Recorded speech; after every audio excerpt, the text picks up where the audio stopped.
The Newsday continues here on One News Now. I'm Jess De Los Santos. The Bureau of Immigration says it is ready for the influx of passengers this holiday season. The agency will deploy over 50 new immigration officers to accommodate the heavy volume of passengers. Rapid response teams will be deployed for faster processing of travel documents. Sabi natin, fully prepared na po. Handang-handa ang auhan para sa upcoming peak season. May mga measures kami para maging ready sa added travelers ngayong holiday season. Senators Raffy Tulfo and Cynthia Villar clashed in a Senate hearing over the conversion of farmlands into subdivisions and commercial areas. Camille Samonte with the story. Lumilit po ang ating farmland. Binibili po ng mga malalaking developer at ginagawang commercial at residential land. Ano pong ginagawa ng DA tungkol dito? This was Senator Raffy Tulfo's inquiry during budget deliberations of the Agriculture Department. Tulfo pointed out that some developers are taking advantage of farmers who are forced to sell their lands due to financial problems. As the sponsor of the DA's budget, Senator Cynthia Villar claimed that property developers do not buy lands from far provinces because they are not as profitable as those located near the cities or town capitals. Villar's family is known to be engaged in the real estate and retail industries.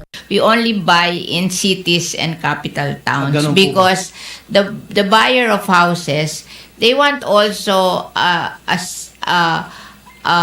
opportunity that if they're having financial problems, they can resell their houses.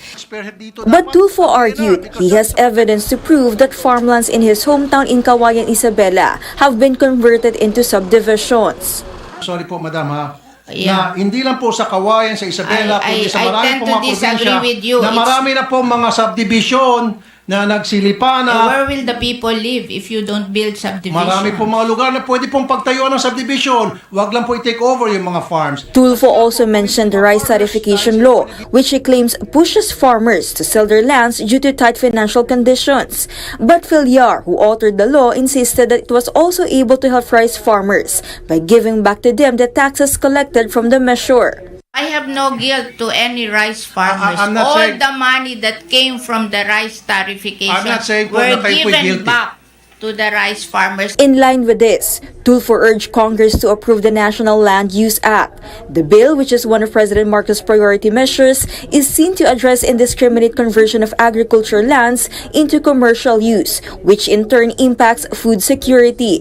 Apat na presidente na po ang dumaan at hindi pa rin po ito mapasa-pasa. Hindi ko po alam kung bakit. The power of determining the implementation of the land use is with the local government.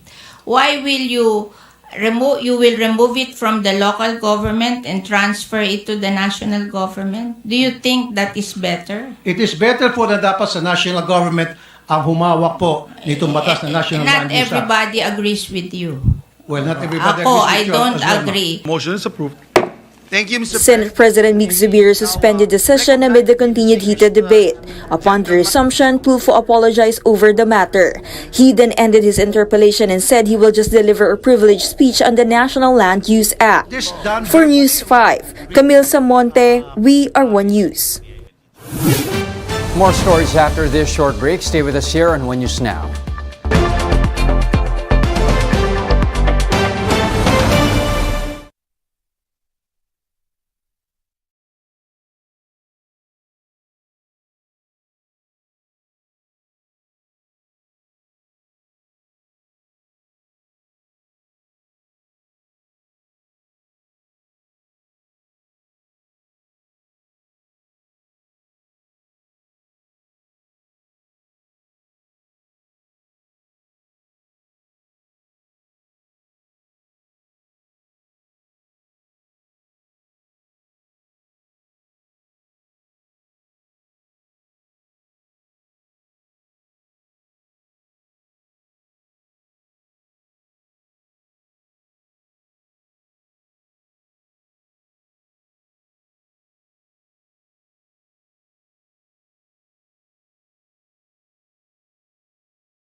You're still watching One News Now. I'm Jess De Los Santos. A robotics engineer is dispelling claims that robots could soon take over humankind as artificial intelligence becomes more and more advanced. More details in this Bloomberg Quick Take.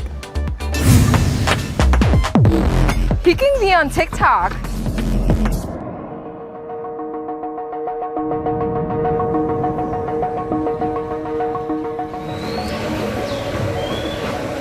How does it make you feel to watch him even now? I mean, you've seen him a million times probably, right? It's always fun, being an engineer, getting to make things, seeing a tangible result. It's amazing. What a life. You also get to be a creative person, almost an artist sometimes.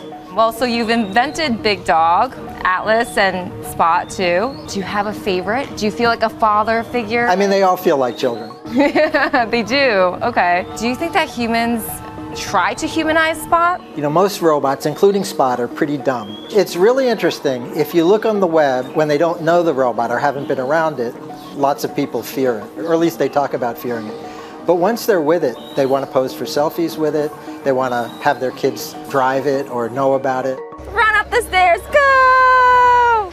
So there are different case uses for robots today. Military, for jobs. What do you think are some of the ethical issues behind that? In the future, will we have to worry about killer robots or robots taking over humankind?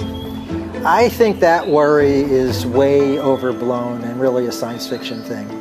Robots are so limited in their intellect at this point that I just, if it ever happens, it's a very long way off. I think there's plenty of time for us to guard against that kind of thing.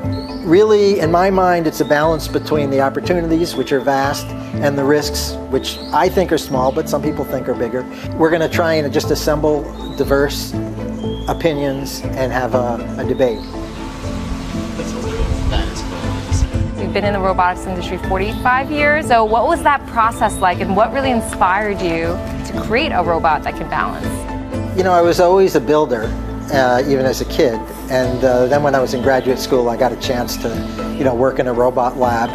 And one of the inspirations was when I went to a conference and saw a robot, a walking robot, that was a really slow mover that had 6 legs. And I just thought that, that we needed to do better than that 6-legged thing.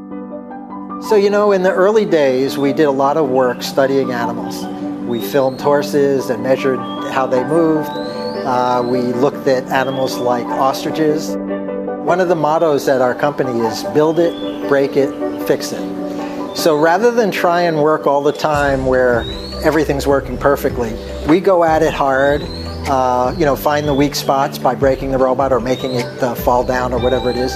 Then, the engineers look at what happened and learn from that, and then revise things and move ahead. And over the years, we've kind of refined the engineering, learned a lot about how the brains or the computer has to control the hardware, made much better hardware.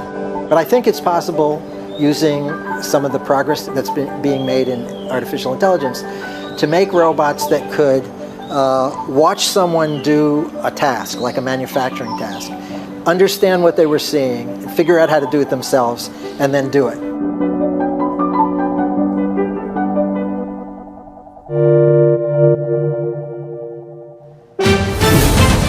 Hashtag RIP Twitter is now trending worldwide as hundreds of their employees reportedly resigned.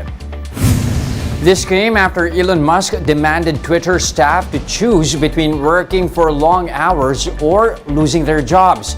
Reuters also reported that Twitter will close its offices and cut badge access until Monday. Musk has come under fire for imposing radical changes in the tech firm, which he bought for $44 billion. For more updates, visit News 5, the Philippine Star, and Business World online. Visit our website, onenews.ph, for more in-depth analysis. You can also catch One News on the Signal Play app. Register for a free account now at www.signalplay.com and stream One News live anytime, anywhere. I'm Jess De Los Santos. We are One News.